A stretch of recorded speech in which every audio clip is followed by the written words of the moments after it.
Bismillahirrahmanirrahim. Assalamualaikum warahmatullahi wabarakatuh.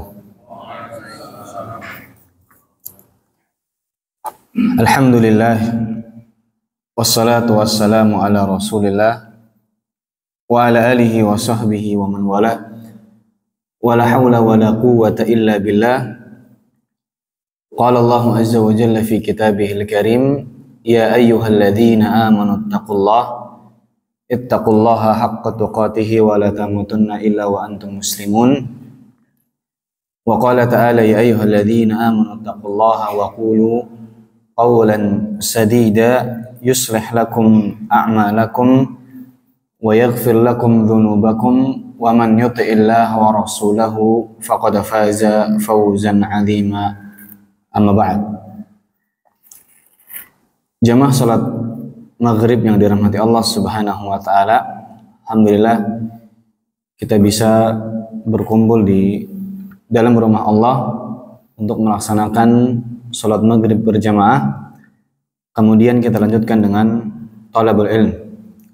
Shalawat dan salam kepada baginda Nabi kita Muhammad sallallahu alaihi wasallam, kepada seluruh keluarga beliau, kepada seluruh sahabat beliau, kepada seluruh pengikutnya hingga hari kiamat kelak.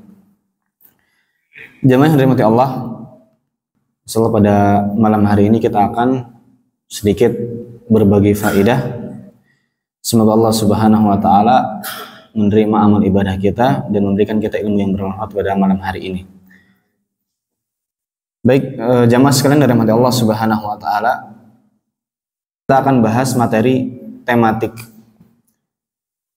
Yang mana materi ini sudah sempat saya sampaikan ketika pekan kemarin. Jadi sedikit bercerita, pada pekan lalu kita dengan beberapa teman jalan-jalan ke Garut, family gathering.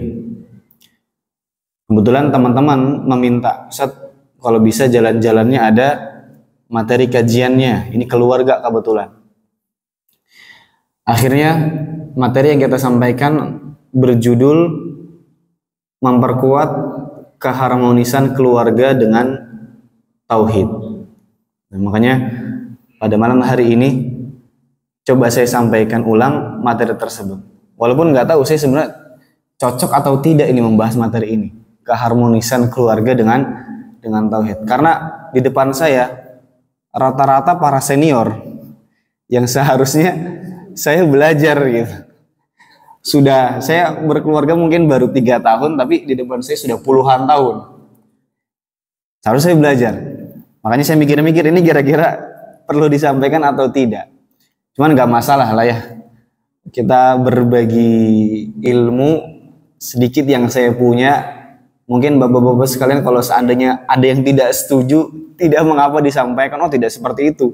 Pengalaman saya selama puluhan tahun menikah nggak seperti itu ternyata. Bisa disampaikan. Saya sebenarnya lebih senang ketika mengisi materi itu sifatnya dialog dibandingkan monolog satu. Hanya kalau ada pertanyaan atau ada yang mau ditanyakan bisa langsung tafadhol. Baik, Bapak-bapak sekalian yang dirahmati Allah Subhanahu wa taala, judul kita pada maghrib hari ini adalah memperkuat keharmonisan keluarga dengan tauhid. Sebelum kita lanjut, kita ingin tanya dulu, apa yang dimaksud dengan keharmonisan? Ayo bapak-bapak yang sudah puluhan tahun nih. Apa yang dimaksud dengan keharmonisan? Atau jangan-jangan selama ini kita tidak peduli gitu.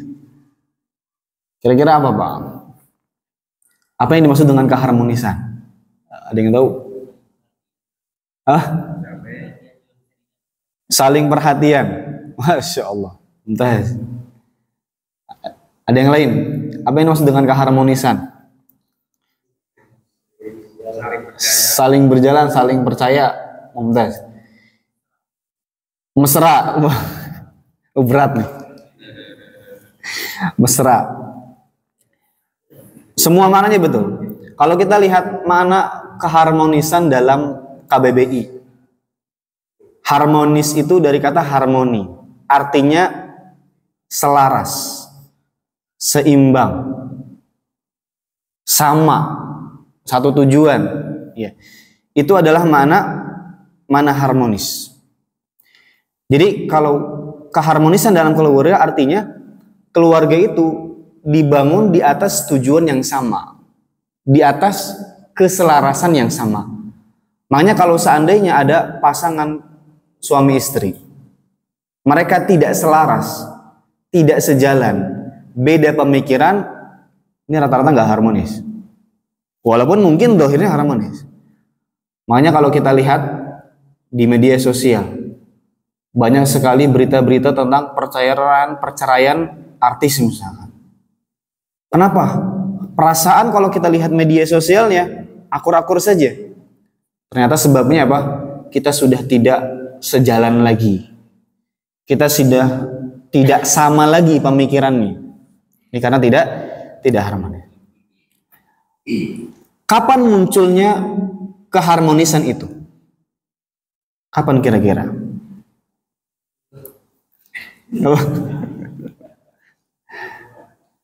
Ketika kita memilih pasangan. Ketika kita memilih pasangan. Kenapa demikian? Tatkala kita pertama kali dulu memilih pasangan kita. Ini mungkin semoga belum lupa nih kejadian puluhan tahun bapak-bapak sekalian. Ketika kita milih dia, artinya kita sudah serak sama dia, sudah selaras. Baik dari visi ataupun misi. Ataupun paling tidak sama-sama saling suka. Kan gitu. Ini rata-rata ya. Walaupun nggak tahu, mungkin ada sebagian yang dia nikah ya udah, yang penting saya nikah. Ada sebagian yang seperti itu. Saat akad nikah ini lebih lagi. Inilah awal muncul keharmonisan, dan keharmonisan itu akan dikuatkan dengan rasa cinta. Ini saya sebenarnya agak nggak enak kalau bahas cinta-cinta di depan bapak-bapak. Lebih enak bahas seperti ini di depan para pemuda, apalagi yang masih baru-baru nikah. Cuman nggak apa-apa, biar cinta kita nih abadi terus Pak, sampai hari kiamat. Amin ya rabbal alamin. Itu kan harapan kita semua ya.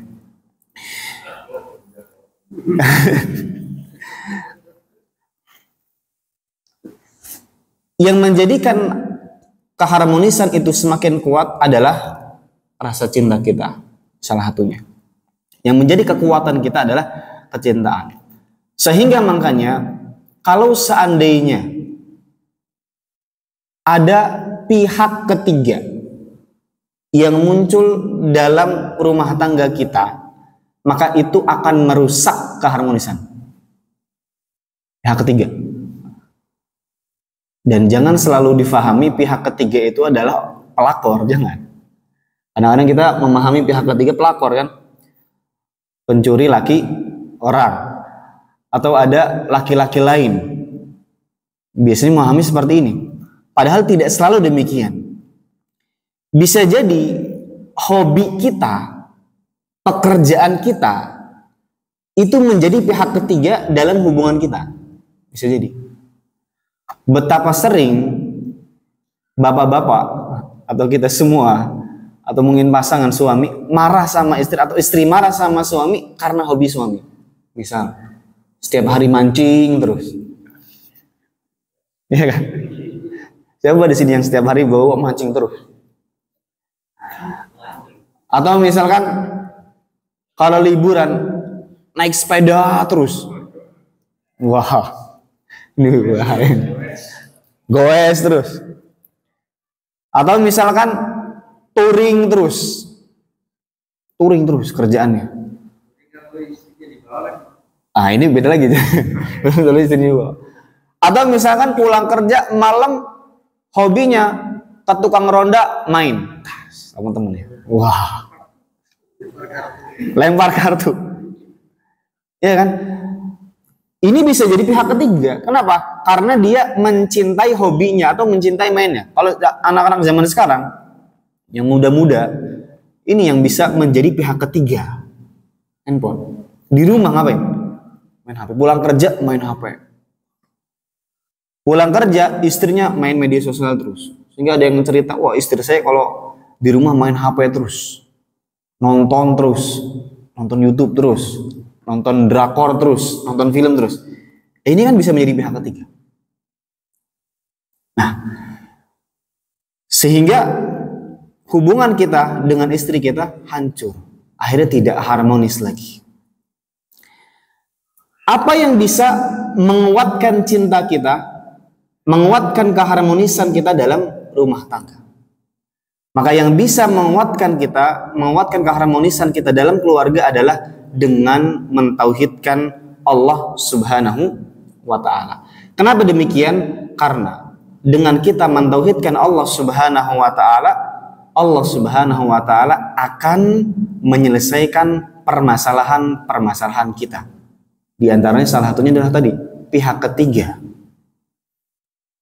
Yang dapat merusak keharmonisan adalah permasalahan-permasalahan. Apa masalah dalam rumah tangga? Banyak sekali.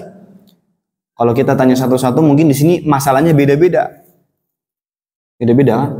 Ada yang masalahnya 1, ada yang masalahnya 2, ada yang masalahnya 10, ada yang masalahnya 20, dan lain sebagainya. Banyak dan beda-beda. Kalau kita lihat, Pak, di Google, kita googling aja. Atau tanya AI, zaman sekarang nanyanya AI. Apa masalah yang dapat merusak keharmonisan rumah tangga? Langsung banyak. Banyak ternyata.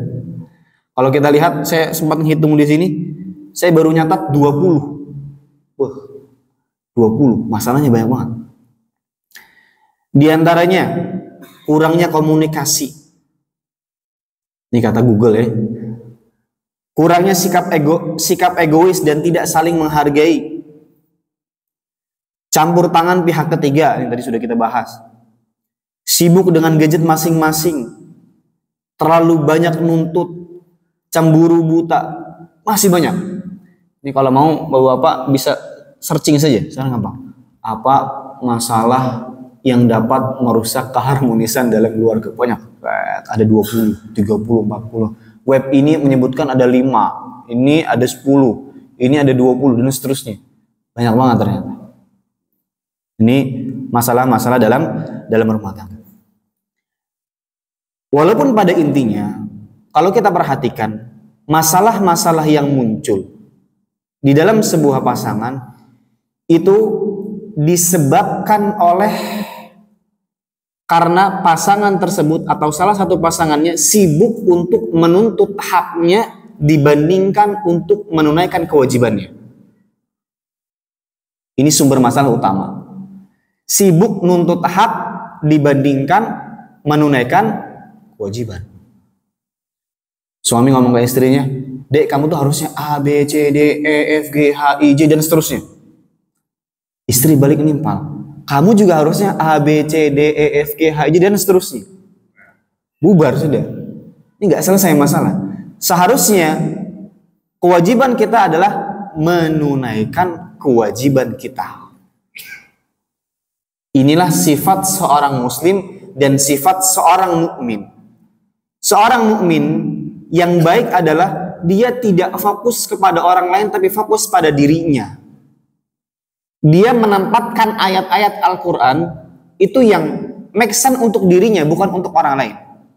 Contoh tadi, ketika kita sebagai seorang suami, maka kita baca dalil-dalil tentang kewajiban-kewajiban suami. Jangan kita dikit-dikit, kamu ini seharusnya sebagai seorang istri nurut sama suami. Harusnya taat dari A sampai Z dan seterusnya. Gitu kan. Istrinya sama, menggunakan dalil yang dia menuntut hak suaminya. Padahal seharusnya kita baca dalil apa kewajiban kita. Sehingga enak seperti itu. Sama juga ketika kita menyikapi orang tua atau menyikapi anak. Kita kalau menyikapi anak, jangan kita nuntut hak anak terus, nuntut hak orang tua. Kamu tuh harusnya jadi anak A, B, C, D, dan seterusnya.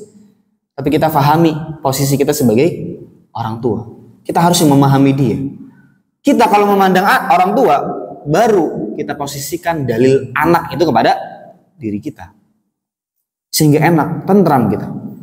Jadi yang menjadi sumber permasalahan adalah tatkala kita banyak nuntutnya, tapi kita lupa untuk menunaikan kewajibannya. Lalu bagaimana caranya kita menyelesaikan masalah tersebut? Ternyata penyelesaian masalah-masalah ini sudah disebutkan oleh Allah Subhanahu wa taala baik di dalam Al-Qur'an ataupun hadis Nabi Muhammad sallallahu alaihi wasallam. Apa dalilnya? Allah Subhanahu wa taala berfirman, "Wa man yattaqillaha yaj'al lahu makhraja wa yarzuqhu min haitsu la yahtasib." Barang siapa yang bertakwa kepada Allah Subhanahu wa taala, maka Allah Subhanahu wa taala akan memberikannya jalan keluar. Dan Allah Subhanahu wa taala akan memberikan dia rizki dari jalan yang tidak disangka-sangka. Wa man yattaqillaha yaj'al lahu min amrihi yusra. Barang siapa yang bertakwa kepada Allah Subhanahu wa taala, maka Allah Subhanahu wa taala akan memudahkan urusannya. Di antaranya adalah menyelesaikan masalah-masalah dalam rumah tangga kita. Kemudian hadis dari Nabi Muhammad sallallahu alaihi wasallam, ta'arraf ila Allah fir raha ya'rifka fis syiddah. Kenali Allah Subhanahu wa taala dalam keadaan kita bahagia, maka Allah Subhanahu wa taala akan kenal sama kita, akan ingat sama kita tatkala kita ada masalah.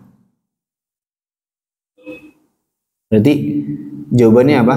Kita bertakwa kepada Allah Subhanahu wa taala dan kita kenal dengan Allah Subhanahu wa taala. Kesimpulannya adalah semakin kita memperbaiki hubungan kita kepada Allah Subhanahu wa taala, maka Allah Subhanahu wa taala akan memperbaiki hubungan kita dengan pasangan kita. Allah akan memperbaiki hubungan kita dengan anak kita. Allah Subhanahu wa taala akan memperbaiki hubungan kita dengan orang tua kita. Ini jawabannya. Wa man yattaqillaha yaj'al lahu makhraja wa man yattaqillaha yaj'al lahu min amrihi yusra. Ta'arraf ila Allahi fir raha ya'rifka fis syiddah. Kenali Allah Subhanahu wa taala dalam keadaan kita senang, maka Allah akan mengenali kita dalam keadaan kita susah atau tatkala kita dapat masalah. Pertanyaannya sekarang, bagaimana caranya kita memperkuat hubungan dengan Allah? Bagaimana caranya kita bertakwa kepada Allah?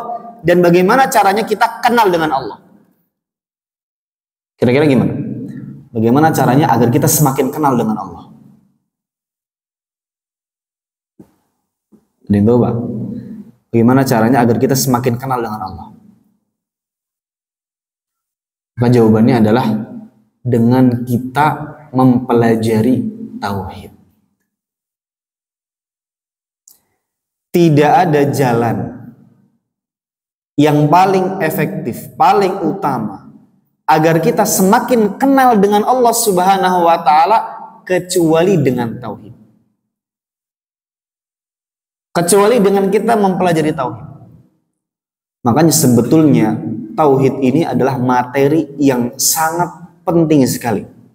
Bahkan para ulama menjelaskan isi dari Al-Quran semuanya itu adalah tentang tauhid. Kan di Al-Quran ada kisah-kisah para nabi, ada kisah-kisah orang soleh. Iya, itu adalah kisah orang-orang yang mentauhidkan Allah Subhanahu wa taala. Jadi semua isi di dalam Al-Quran adalah mentauhidkan Allah Subhanahu wa ta'ala. Dengan kita mentauhidkan Allah, kita akan semakin kenal dengan Allah. Kita tahu tauhid, mempelajari tauhid, kita fokus pada 3 hal. Yang pertama mempelajari tauhid rububiyah. Yang kedua mempelajari tauhid uluhiyah, dan yang ketiga adalah mempelajari tauhid asma wa sifat Allah Subhanahu wa ta'ala. Yang paling diantara yang paling penting adalah yang ketiga, mempelajari nama-nama dan sifat Allah Subhanahu wa taala. Semakin kita tahu nama-nama Allah, semakin kita tahu sifat-sifat Allah Subhanahu wa taala, kita akan semakin kenal dengan Allah Subhanahu wa taala. Semakin kita kenal dengan Allah Subhanahu wa taala, maka tatkala kita baca ayat-ayat Al-Qur'an, maka iman kita akan bertambah.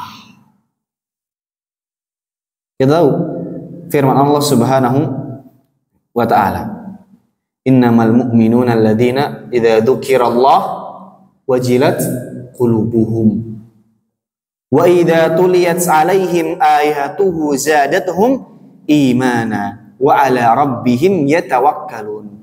Orang-orang beriman adalah mereka yang tatkala disebutkan nama Allah Subhanahu wa taala wajilat qulubuhum, hati mereka bergetar. Dan tatkala dibacakan kepada mereka ayat-ayat Allah Subhanahu wa taala, zadatuhum imana. Iman mereka semakin bertambah. Dan kalau kita lihat isi di dalam Al-Qur'an, ayat-ayatnya paling banyak selalu ditutup dengan nama dan sifat Allah Subhanahu wa taala. Ghafurur Rahim, Ar-Rahman Ar-Rahim, dan seterusnya. Selalu ditutup dengan nama dan sifat Allah Subhanahu wa taala. Kita gimana mau tatkala kita didengarkan ayat Al-Qur'an, iman kita bertambah tapi kita nggak paham makna dari nama dan sifat Allah Subhanahu wa taala tersebut. Makanya wajar kalau seandainya setiap hari kita dibacakan Al-Qur'an, setiap hari kita mendengarkan Al-Qur'an, tapi iman kita tidak bertambah. Kenapa? Karena kita nggak paham makna dari nama-nama dan sifat Allah Subhanahu wa taala. Kita nggak paham. Sekarang dari 99 nama Allah, kita kenalnya 99. Padahal nama Allah Subhanahu wa taala lebih daripada 99. Dari 99, anggaplah 99 yang masyhur di tengah masyarakat. Berapa yang kita pahami? Berapa yang kita paham? Berapa? Kita mungkin lebih hafal nama-nama pemain bola, atau lebih hafal merek-merek sepeda, atau lebih hafal merek-merek pancingan kita dibandingkan nama dan sifat Allah Subhanahu wa taala. Maka wajar kalau kita tatkala mendengarkan ayat Al-Qur'an nggak ada asarnya. Puluhan tahun kita dengerin Al-Qur'an, puluhan tahun kita ngaji, tapi berapa nama dan sifat Allah yang betul-betul kita pahami? Padahal kita setiap hari zikir setelah sholat, setiap hari zikir tatkala pagi dan sore hari, isinya apa? Semuanya nama dan sifat Allah. Coba perhatikan zikir-zikir kita. La ilaha illallah wahdahu la syarikalah, lahul mulku wa lahul hamdu wa huwa ala kulli syai'in qadir. Semuanya sifat-sifat Allah Subhanahu wa taala. Contoh zikir setelah salat, nanti akan kita bahas. Allahumma la mani lima a'taita wa la mu'tiya lima mana'ta wa la yanfa'u dzal jaddi minkal. Isinya apa? Nama dan sifat Allah. Kemudian apa lagi? La haula wa la quwata illa billah, la ilaha illallah wa la na'budu illa iyyah, lahun ni'matu wa lahul fadlu wa lahu tsana'ul hasan, la ilaha illallah mukhlishina lahuddin walau karihal kafir. Isinya apa? Semuanya nama dan sifat Allah Subhanahu wa taala. Semuanya nama dan sifat Allah. Kita kalau seandainya nggak paham nama dan sifat Allah, gimana kita mau merasakan dampak dari zikir yang kita ucapkan? Kita pernah dengar kisah salah seorang sahabat Nabi Muhammad SAW. Mereka pernah menempuh perjalanan. Di tengah perjalanan mereka mendapati sebuah qabilah. Mereka izin untuk nginap di qabilah tersebut, namun tidak diizinkan. Akhirnya mereka tidak nginap di situ. Ternyata kebetulan qabilah itu pemimpinnya tersengat hewan. Sudah panggil banyak tabib, banyak dokter, nggak sembuh-sembuh. Akhirnya mereka mencoba memanggil sahabat-sahabat tadi. Dipanggil. Sahabat ini kesal juga ya. Tadi saya minta untuk nginep di sini, untuk numpang di sini nggak diterima. Sekarang malah minta diobati. Akhirnya sahabat ini mengatakan, kalau seandainya saya bisa menyembuhkan, apa yang akan saya dapatkan? Kata qabilah ini, kamu akan mendapatkan selembah kambing. Lalu akhirnya sahabat ini dia membacakan Al-Fatihah. Al-Fatihah belum selesai, pemimpin kabilah ini sudah sembuh. Subhanallah, dibacakan Al-Fatihah, sembuh. Salah satu ayat ruqyah adalah kita membacakan Al-Fatihah. Kita mungkin bertanya, saya kalau sakit pernah tuh baca Al-Fatihah, tapi saya nggak sembuh. Lah iya, beda. Kita baca Al-Fatihah berkali-kali, kita nggak paham apa yang kita baca. Jangankan isi maknanya, tafsirnya, jangankan itu. Terjemahan bahasa Indonesianya saja tidak paham. Cuma di sini yang bisa paham terjemahan Al-Fatihah. Mungkin kita kadang lupa-lupa, masih mikir-mikir. Bismillahirrahmanirrahim. Alhamdulillahirabbil alamin. Arrahmanirrahim. Maliki yaumiddin. Iyyaka na'budu, dan seterusnya. Isinya apa? Pujian kepada Allah Subhanahu wa taala. Fatihah. Isinya pujian kepada Allah. Isinya adalah tentang mentauhidkan Allah Subhanahu wa taala. Isinya tentang mentauhidkan Allah Subhanahu wa taala. Dari ayat pertama, Bismillahirrahmanirrahim. Kalau orang betul-betul faham, subhanallah, betapa dahsyatnya makna Bismillahirrahmanirrahim. Kalau kita cuma sekedar tahu dengan menyebut nama Allah yang Maha Pengasih lagi Maha Penyayang. Alhamdulillahirabbil alamin. Segala puji bagi Allah Subhanahu wa taala, Rabb semesta alam. Hanya ini saja yang kita fahami. Tapi para sahabat, para ulama tidak demikian. Makanya wajar kalau mereka meruqyah dengan Al-Fatihah saja sudah langsung sembuh. Karena mereka betul-betul memahami isi kandungan dari nama-nama dan sifat Allah Subhanahu wa taala. Makanya penting sekali bagi kita untuk mempelajari tauhid. Dan ternyata tauhid ini adalah solusi dari permasalahan-permasalahan kita. Kenapa? Karena kita dengan tauhid akan semakin kenal dengan Allah Subhanahu wa taala. Semakin kita kenal dengan Allah Subhanahu wa taala, maka Allah Subhanahu wa taala akan semakin kenal dengan kita.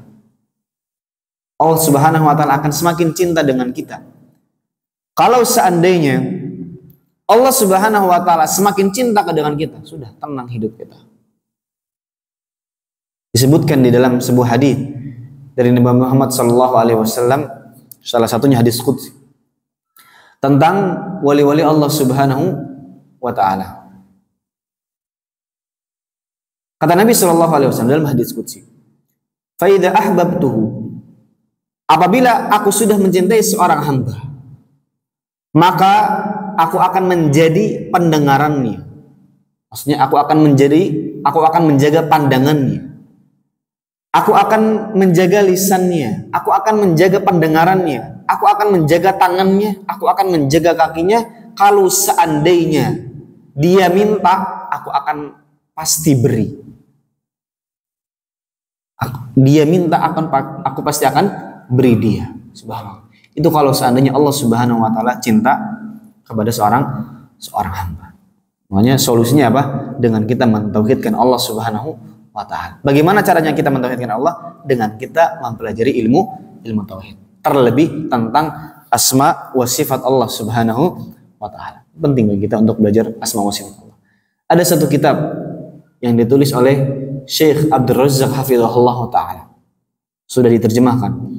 Judulnya Fikih Asmaul Husna. Ini bisa dibeli. Penting sekali untuk kita memiliki kitab ini, Fikih Asmaul Husna, agar kita semakin kenal dengan Allah Subhanahu wa taala.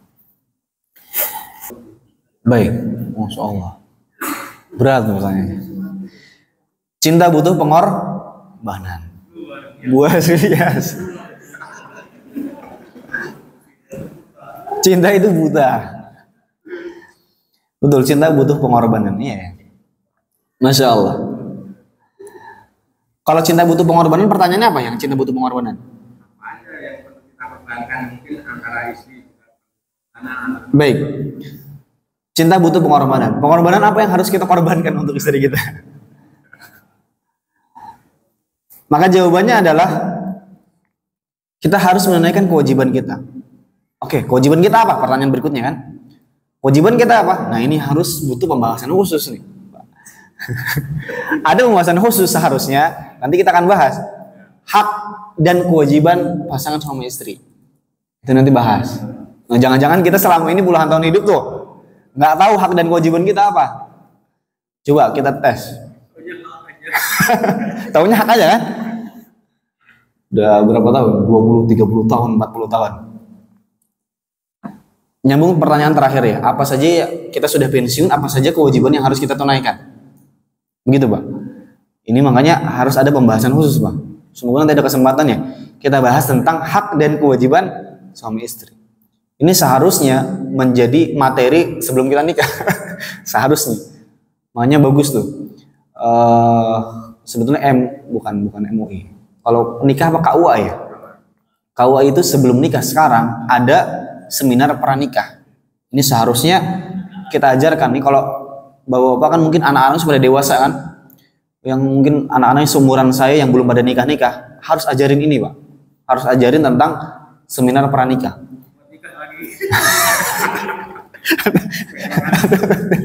Buat nikah lagi. Bukan saya yang ngomong. Saya dulu pernah ikut seminar pranikah dan semisalnya, lama sekali, berbulan-bulan, dan ada kitabnya. Hukukuz Zaujain, hak dan kewajiban seorang suami istri. Contoh saja yang banyak orang tidak pahami. Kewajiban makan, Pak. Makan, wajibnya kita memberikan kepada istri berapa kali? Ayo.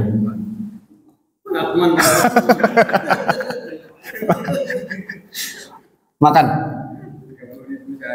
30.000 sehari. Wah, kalau misalkan makannya 25.000 berarti gimana, Pak? Makan saja. Gimana? Oh, 8.000. Berarti 8 kali berapa? 8 kali 3. Kewajibannya menurut syariat makan, kita bahas makan dulu. Makan. Kewajiban kita nih sebagai suami dikatakan menunaikan kewajiban. Kita dulu tahunya 3 kali kan? Pagi, siang, malam. Ternyata kewajibannya hanya sekali, Pak. Hanya sekali. Sisanya berarti ya, kebaikan kita untuk istri kita. Ini kewajiban gitu ya, sunnahnya lah. Insya Allah bapak-bapak pensiun ya cukup lah. Tadi 8.000 berarti sehari 8.000. Berarti kan nggak perlu mahal-mahal. Apakah punya rumah merupakan kewajiban? Punya rumah? Punya rumah? Punya rumah dalam artian memiliki rumah. Memiliki rumah.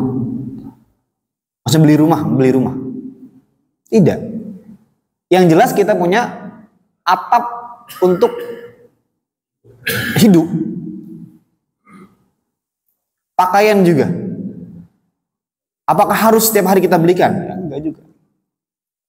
Sebagian ulama mengatakan paling tidak setahun sekali kita berikan dia pakaian. Lebaran. Ini makanya harus ada pembahasan khusus.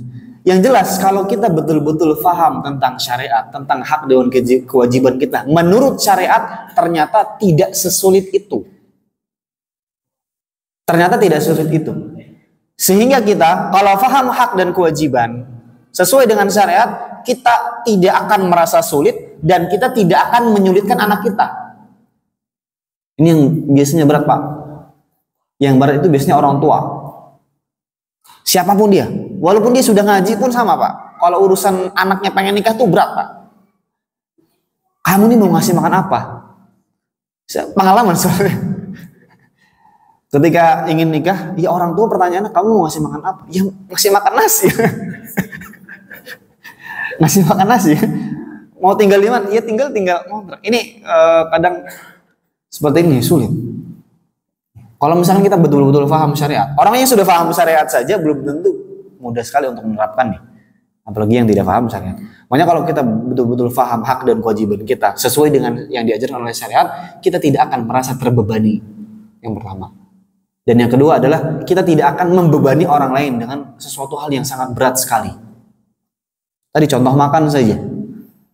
kewajibannya ya sekali. Ada nafkah batin dan seterusnya.